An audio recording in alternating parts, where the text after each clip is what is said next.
Let's welcome to the show Fox News contributor Joe Concha and economist Mitch Roschelle. It's great to have you back on, both of you. It's good to see you this Friday. Okay, Joe, first to you. President Biden, he heads to his beach home in Delaware after visiting Ohio today at that new chip plant from Intel. He claims the soul of the nation is at stake. He doubles down on MAGA, but he spends more than 4 out of 10 days outside D.C., mostly at his beach home in Delaware.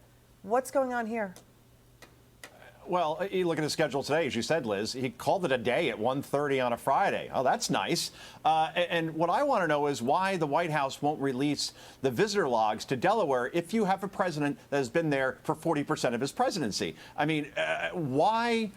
When this administration promised transparency, when the transparency to this point has been clear as mud, why they won't release these logs, I don't know. All I know is this. Joe Biden has not done a sit-down television interview in 210 days at a time when we have near-record inflation, skyrocketing violent crime, the catastrophic border crisis, and yet he spent nearly 170 days at his home in Delaware with no sense of urgency around this. And no transparency. Who's advising him there? And no transparency. But that's the thing. Yeah. So, Mitch, to what Joe is saying, I mean, how come taxpayers are not allowed to see who he's meeting with there? I mean, his team says he's doing official duties there, right?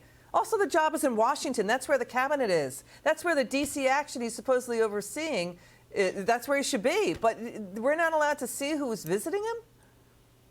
Well, speaking of the taxpayers, Liz, the taxpayers are funding a $500,000 border wall around his palace at the beach in Delaware. So that's an interesting nugget. But the other thing is, I think what he's doing is he's quiet quitting. We've been talking about this on the network for a while, right? When you kind of show up for work and then phone it in, that's what Joe's doing. But the thing that is appalling is the lack of transparency. I don't know who's showing up at that house. I don't know what he's doing when he's there. Is it Hunter Biden? Is Hunter Biden talking about the Justice Department probe into him?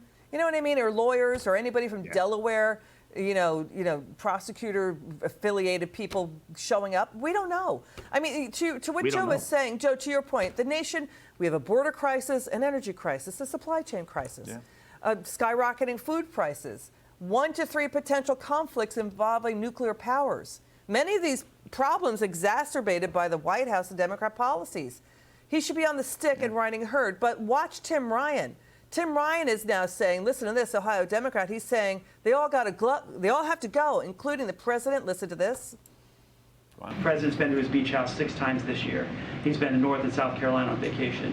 Has the president himself considered personally reducing his spending because of inflation, or had the administration reduce spending? So I'll say this. The times that the president has gone to Delaware, not including, and we were very clear that when he went to South Carolina in August and Rehoboth, he was going to go spend time with his family, which every president does. You just listed off his performance. Do you think he should run again in 2024? Well, my hunch is that, like, we need new leadership across the board. Democrats, Republicans. I think it's time for like a generational move for new leaders on both sides. I think the environment politically across the country is poisonous, and you know, people I think want some change. Ask any major business person, because they say if we think it's worth investing in, and we're putting tax dollars into it, it has an increased possibility of being usable and workable.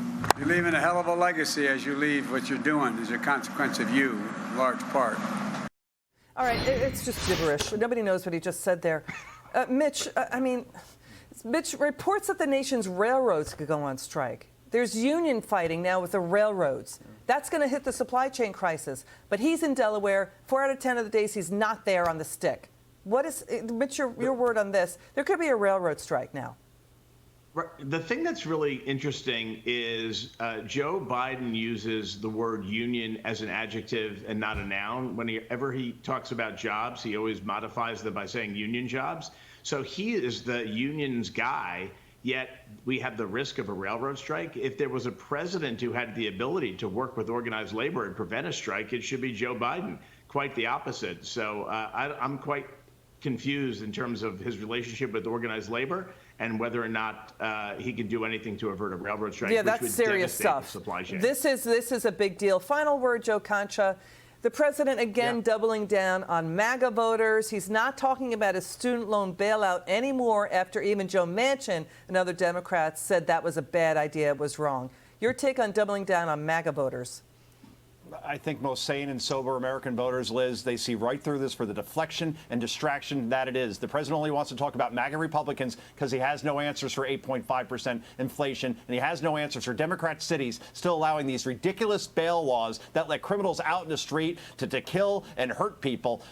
That's why he's not doing interviews at this point, because he doesn't have a winning message. So it's put Trump on the ballot. Yeah, I don't think that's going to work. That's a referendum, not that all those other crises. Joe Concha, Mitch Roschelle, have a great weekend. Thanks for joining us, gentlemen.